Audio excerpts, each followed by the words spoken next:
السلام عليكم ورحمة الله وبركاته، واهلا بيكم من جديد مع قناة بيتك مع رنا.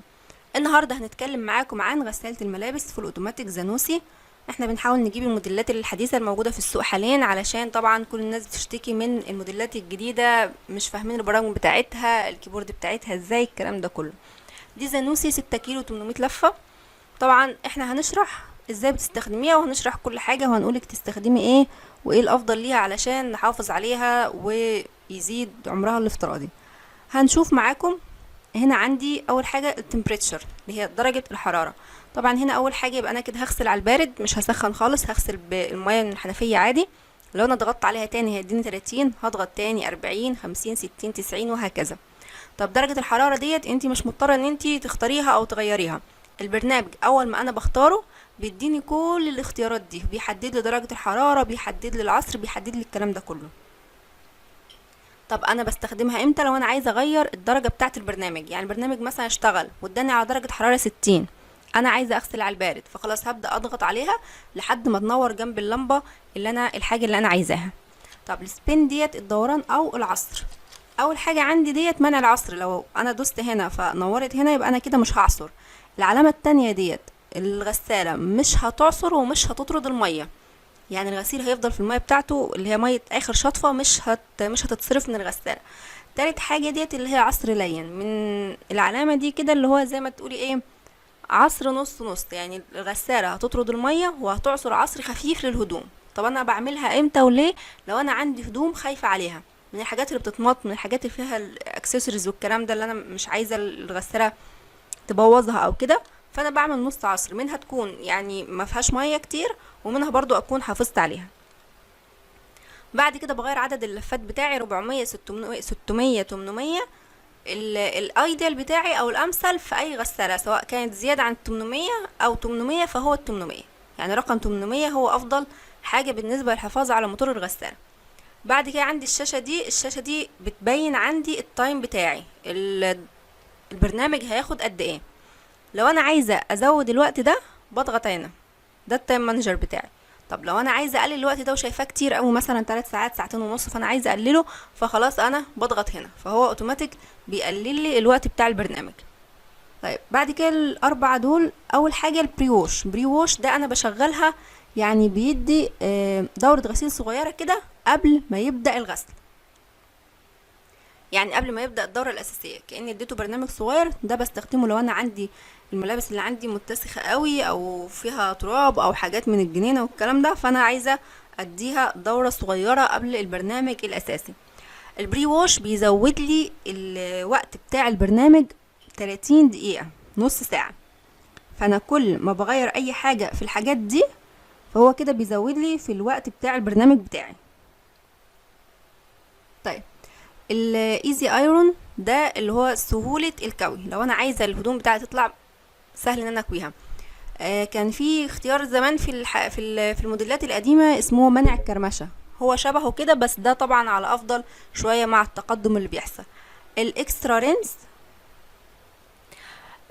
رينس ده يعني شطفة زيادة بعد ما الغسيل بيخلص، فانا بدي شطفة زيادة. طب بستخدمها ليه وازاي وامتى؟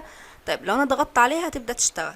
طب انا الشطف بتاعي في الاوتوماتيك 5 مرات، لو انا ضغطت عليها يبقى انا كده زودتهم بقى 6 مرات، هيزود طبعا الوقت بتاع الغسيل بتاعي. هستخدمها ليه؟ لو انا عندي ناس عندها حساسية او حساسة قوي من ريحة المسحوق والمعطر والكلام ده كله، فانا بدي شطفة زيادة عشان اتأكد ان الهدوم خالية تماما من اي مسحوق او اي ريحة. طب الديلي وستارت ده بستخدمه لو انا عايزه اخر وقت تشغيل غساله، يعني انا عايزه اظبط كل حاجه في الغساله بس هي تبدا مثلا بعد ساعه 2 3 زي ما انا عايزه. كل ما بضغط هنا بزود ساعه، معاكي من ساعه لحد 24 ساعه. تمام، يبقى انا كده بظبط كل حاجه. بعد ما بظبط كل حاجه وبختار البرنامج اللي انا عايزاه اللي احنا لسه هنتكلم عنه دلوقتي، بضغط على ستارت.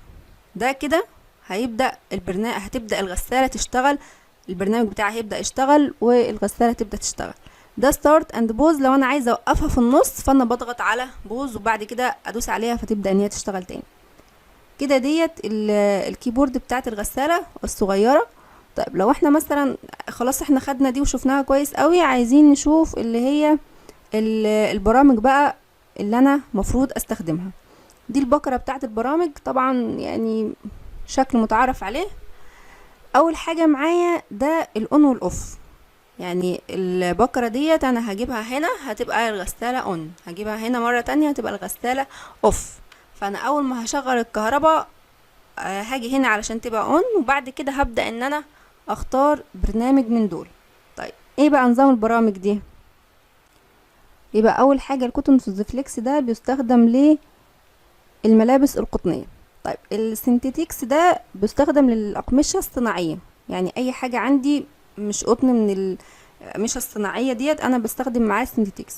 بعد كده الديليكت ده بيكون للهدوم الناعمة اللي انا خايفة عليها، اللي انا عايزة احافظ عليها، هدوم الخروج او الحاجات دي كلها. طيب كمان في الديليكت ده بيفضل ان انت الهدوم ان انت تقلبيها، ما تخليهاش على الوش الاساسي بتاعها. بعد كده الجينز ده طبعا بيكون للملابس الجينز. اللي بعد كده الكوتونز ده تاني، ده اختصار ايكو كوتون، ده بيكون برنامج برضو الملابس القطنية بس في وضع توفير الطاقة، يعني بيكون الوقت بتاعه واستهلاكه اقل من الكوتونز فليكس ده. بعد كده السبين اند درين، ده طرد وعصر، هو يطرد المية ويعصرها. او الرنس، شطف وطرد وعصر. طب البرنامجين دول حاجات زيادة، يعني برامج اضافية انا بستخدمها. مثلا لو انا عندي البرنامج ما طردش المية، فانا عايزة اطردها واعصر فبستخدم دي. عايزة مثلا اشطف بس اللي في الغسالة فهشغل رنس. عايزة اطرد المية واعصرها هستخدم السبين درين. يعني دي مش بتنظف، ما بتعملش اي حاجة دي. وكمان حتى وقتهم بيبقى قليل جدا، ده مجرد ان هو بيشطف بعد كده بيطرد المية ويعصر. طيب بعد كده عندي الوول والهاند ووش، ده طبعا خاص بالاصواف والغسيل اليدوي. يعني اي حاجة انت خايفة عليها او مكتوب عليها هاند ووش في التيكت بتاعها فانت بتستخدمي معاها البرنامج ده. البرنامج ده بيكون بسيط جدا، يعني ما بيضغطش على الهدوم قوي وما بيطولش، وفي نفس الوقت بيبقى ناعم خالص على الاقمشه، فبالتالي هو بيحافظ عليها قوي، مفيش حاجه هتبوظ، مفيش حاجه هتتمط، مش هيحصل الكلام ده خالص ان شاء الله. بعد كده السلك او الحرير، لو انت عندك هدوم حرير سواء في لبس البيت او الخروج او الطرح او الحاجات دي كلها بتكون حرير، فده طبعا بيحافظ لك عليها. الميكس فايبر ده علشان الحاجات اللي هي بتبقى مختلطة، الملابس المختلطة اللي هي مش قطن، اللي هي بتبقى فيها بوليستر وحاجات زي كده. الكويك ده غسيل سريع، هو مدته 20 دقيقة بس. لو انا عندي حاجة عايزة يعني اغسلها بس بسرعة، ما هياش متسخة مثلا ولا حاجة، حاجات انا بستخدمها بشكل يومي، مثلا لو انا عندي يونيفورم في مدرسة او يونيفورم شغل وانا بغسله كل يوم، فانا مش محتاج ان انا اهلكه في البرامج الكبيرة دي، فانا بختار الكويك. بعد كده اللايننز ديت اللي هي المفارش والبطاطين. طبعا الناس هتقول بطاطين ازاي وهي 6 كيلو بس؟ بطاطين بتاعة الاطفال، مثلا مفارش السرير، الحاجات اللي هي مش تقيلة. بعد كده البيبي دي طبعا خاصة بالعناية بهدوم الاطفال، طبعا بيكون فيها درجة حرارة عالية، بيكون فيها حفاظ على الملابس، بيكون فيها ان انا تطهير من البكتيريا والكلام ده كله، على اساس ان البيبي بيكون طبعا مناعتهم اقل، فانا بالتالي بحاول ان انا اعقم الهدوم بتاعتهم. السبورت انتنسيف اللي هي الملابس الرياضية، طبعا كلنا عارفين ايه الملابس الرياضية، ولو انا هستخدم منها حاجة فانا بستخدم السبورت انتنسيف ده. طيب هنقول بس كده كام حاجة. لما انا بقلل درجة الحرارة بتاعتي الوقت بتاع البرنامج بيقل، بزود درجة الحرارة بتاعتي الوقت بتاع البرنامج بيزيد. وزي ما قلنا ان انا اي حاجة بختارها في بري ووش او في اي حاجة الوقت بيزيد. ده كده البرامج بتاعتنا كلها، وشرحنا كده الكيبورد بتاع الغسالة كلها. يا رب يكون كل حاجة واضحة. باب الغسالة وديت اللي هو دليل كفاءة استخدام الطاقة، طبعا ايه يبقى هي ايديال في استخدام الطاقة عندي. هفتح الباب بالنسبة للناس اللي هي مش عارفة تملى الغسالة قد ايه، بالذات الناس اللي هي لسه متجوزة جديد فمش عارفة تحط قد ايه. انتي بتملي الغسالة ايا كانت عندك 6 8 10، وبتسيبي مكان كف ايدك كده يدخل ما بين الغسالة وما بين الهدوم. وكل ما انتي بتقعدي تملي في الغسالة كده كتير فالهدوم مش بتنضف، يبقى انا اخلي لازم في مسافة، لان طبعا لما هتدخل المية والكلام ده كله فالمية عايزة مكان عشان يقدر ان هو يلف الهدوم، فانت هتسيبي مكان كف ايدك ما بين الهدوم وما بين الغسالة نفسها. ده طبعا الدرج بتاعي، المكان الصغير ده بيشيل ربع كوباية والمكان الكبير بيشيل نص كوباية. بالنسبة لو انا هغسل الالوان فكفاية عليا نص كوباية مسحوق. طبعا ده اللي هو الدوني بتاعي او المعطر بتاع الهدوم لو انت بتستخدميه. طب لو انا اشتغلت ملحوظة صغيرة كده، لو انا شغلت الغسالة وبعد كده عايزة اغير البرنامج مش هينفع، مش هيرضى.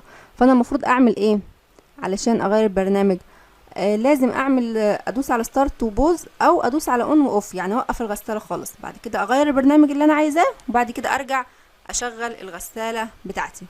طيب كده الحلقة خلصت، يا رب اكون افدتكم ومش طولت عليكم. فيا ريت لو الفيديو عجبكم تعملوا لنا لايك وتشتركوا في القناة علشان يوصل لكم كل جديد. وكانت معاكم رنا وقناة بيتك مع رنا، ومع رنا حياتك ان شاء الله احلى.